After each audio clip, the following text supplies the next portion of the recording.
Hello everyone. आज हम लोग बात करेंगे एक बहुत इम्पोर्टेंट चीज के बारे में, वो है फीटल हार्ट रेट। बहुत सारे पेशेंट्स पूछते हैं कि अल्ट्रासाउंड में बच्चे की धड़कन सबसे पहले में कब मिलती है। तो अल्ट्रासाउंड में 6 to 8 वीक्स में हमें बच्चे की धड़कन मिलती है। अगर हम ट्रांसवेजाइनल सोनोग्राफी कर रहे हैं तो हमें 6 सप्ताह में धड़कन मिल जाती है। अगर आपको बच्चे की धड़कन 6 सप्ताह में नहीं मिल रही है तो आपको क्या करना है?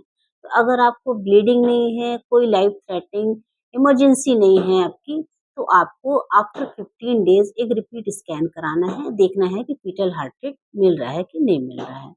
इम्पॉर्टेंट बात ये है कि फीटल हार्ट रेट को शुरू के टाइम में जल्दी देखने की उन पेशेंट्स में ज़रूरत होती है, जिनमें या तो पहले हिस्ट्री है मिसकैरेज की, या जिनकी यूट्रस की जो एनाटॉमी है वो कुछ अलग है, बाइकॉर्नुएट यूट्रस है, या फिर जिसमें पिछली बार अगर आरएच नेगेटिव ब्लड ग्रुप रहा है, उन्होंने इंजेक्शन नहीं लिया एंटीडी का, तो इस तरह के पेशेंट्स में हमें ज़्यादा ज़रूरत होती है। या फिर ब्लीडिंग की हिस्ट्री अगर अर्ली प्रेगनेंसी में, तो हमें ज़रूर देख लेना है कि कहीं इसमें मिसकैरेज के फीचर्स तो नहीं मिल रहे हैं, ब्लाइट ओवम तो नहीं मिल रहा है, या एक्टोपिक प्रेगनेंसी तो नहीं है।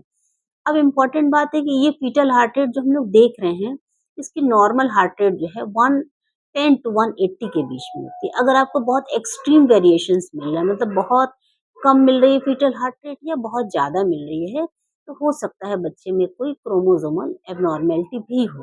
तो इस तरह के पेशेंट्स को हम लोग को एंटी स्कैन, फिर लेवल 2 स्कैन, और कई बार हम लोग को फीटल इको भी करना पड़ता है। क्योंकि कई बार हम लोग पेशेंट को देखते हैं 4 मंथ्स में भी अगर देख रहे हैं, तो बीच-बीच में जो फीटल हार्ट रेट्स होते हैं, तो एब्सेंट भी मिल जाती है, बहुत इर्रेगुलर मिलता है।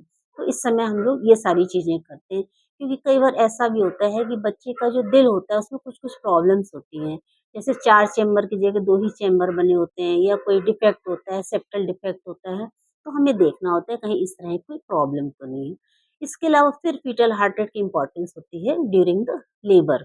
और लेबर में भी 2 तरह के केसेस में, एक तो जो प्रोलॉन्ग लेबर है, ये प्रोलॉन्ग लेबर आपका कॉर्ड अराउंड नेक जो है उससे भी हो सकता है, या कभी-कभी पॉलीहाइड्रोमियोज वाले पेशेंट्स में भी प्रोलॉन्ग लेबर होता है। तो इन पेशेंट्स को हम लोग को क्लोज मॉनिटरिंग करनी होती है, फीटल हार्ट देखना होता है कि बहुत ज़्यादा फ्लक्चुएशन तो नहीं हो रहे हैं, प्रोग्रेस ऑफ लेबर कैसा है। कई बार होता है कि हम लोग पूरी तैयारी करते हैं कि हम लोग को ऑपरेट करना है, लेबर प्रोग्रेस नहीं कर रहा है और नॉर्मल डिलीवरी के चांसेस नहीं दिख रहे हैं। लेकिन जब लाइकर ड्रेन होता है या कॉर्ड अगर लूज़ होती है, तो ये बच्चे जो है नॉर्मल डिलीवर हो जाते हैं।